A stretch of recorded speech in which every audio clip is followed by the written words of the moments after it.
in the local government election. You have stayed with the People's National Party. And I want to say enough love, no. Alright, so welcome back to another installment of Speaking on TV. In this episode, we're going to talk about politics. So, the opposition criticized the government over new JTC service calls move election year cheats. Alright, so opposition spokesman on transport Michael Phillips is urging Jamaica to view with skepticism. So the government's recent announcement of expanding long haul and city to city service under the Jamaica Urban Transit Company JUTC. So in a strongly worded statement, Phillips criticized the Jamaica Labour Party administration for launching new service in what he described as the dying moments of its term. So despite the years of what labeled as colossal failure, is maintaining the core function of the JTC. So the JLP is announcing multiple new JTC service even while it has been a colossal failure of delivering the core service that is what established to do, said Phillips. So this comes to a day after the government hosted an handover ceremony of 93 buses to the JTC. So Phillips pointed to decline in JTC performance matrix since the JP took office in 2016. So according to Phillips, the annual readership has dropped from 63 million to 80 million as of 2024. So while students' leadership are reportedly nose divided from 100 daily passenger to just 5,000 passenger. Alright, so Philip basically have a point. Why are you going to give JTC 93 bus if the passenger daily count is declining? Because if you normally get 100,000 passenger a day and now you're getting 5,500, that's a big decline. You get me answer? That's basically a big decrease of numbers. So he added that the number of operational buses has also shrunk drastically from 450 to approximately 170 as of last year. So, Manchester Northern Western member of the parliament reminded the public that the JTC was established in 1998 to provide modern, safe, and reliable transportation within the Kingston Metropolitan Transport Region under an exclusive license, he argued. So, those goals have been undermined by years of mismanagement and underinvestment. So instead of fixing what's broken and restoring abundant KMT routes where the need is greatest, the government is pardoning a few new buses around, and it is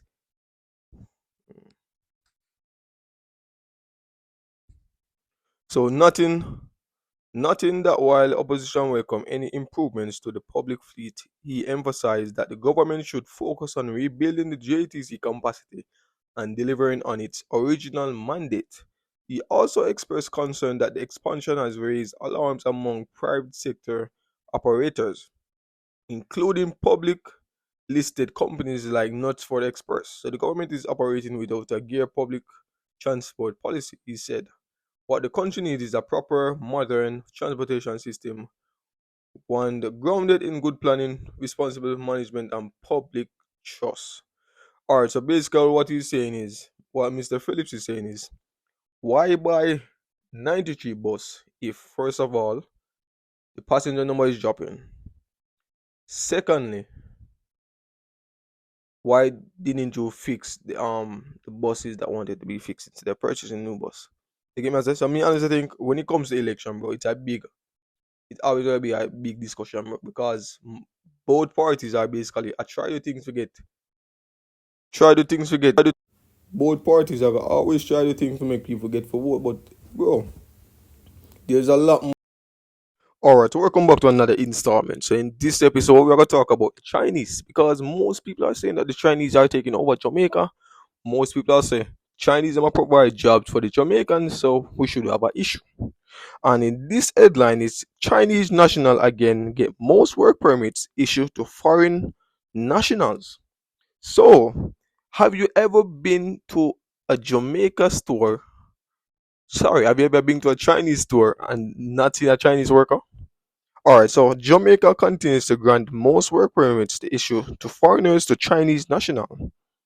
As it's customary, the Chinese led the way last year, accounting for 37% of all work permits granted for foreign national. Indian received 16%, the Dominican Republic received 7.1%, Mexico received 6.6%, and Cuba received 6%. So, the information is contained in the 2004 edition of the Economic and Social Survey Jamaica ESSJ. So, an annual publication of the Planning Institute of Jamaica.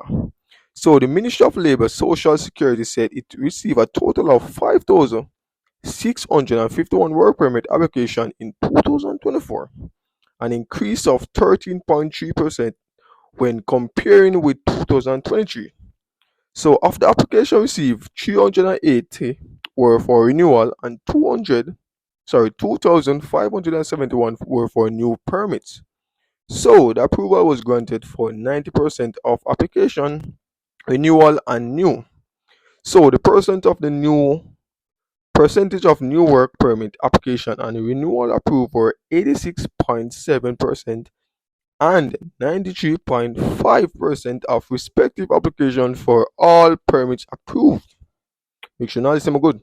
79.5% were issued to males. The survey found that work permits approved to continue to be granted predominantly in the following industry: wholesale and retail trade, repair of motor vehicles and motorcycle, construction and accommodation of food service activities. So those are the main places where the permits were granted for: wholesale and retail, repair and motor vehicle, construction and accommodation of food and service activities. So if you're from Jamaica, you know that most of those places are accumulated by Chinese, but not only Chinese, but Cuban, Dominican Republicans, and Indians. All right, back to the report. So, by occupation, the largest number of approvals was registered by managers, 2,099, professionals, 1,438, technician and associate professionals, 492, and crafts and trade related workers, 401. All right. So the large share of approved work permits continue to be issued to persons from the regions of Asian, Latin America, accounted for 57% and 16% of overall approved permits respectively, similar to the previous year. Nationals for China, which is 1,891, and India, which is 818. So registered the largest number of approval work permits, said ESSJ. So this was followed by the Dominican Republic at 361 under the Foreign Nationality and Commonwealth.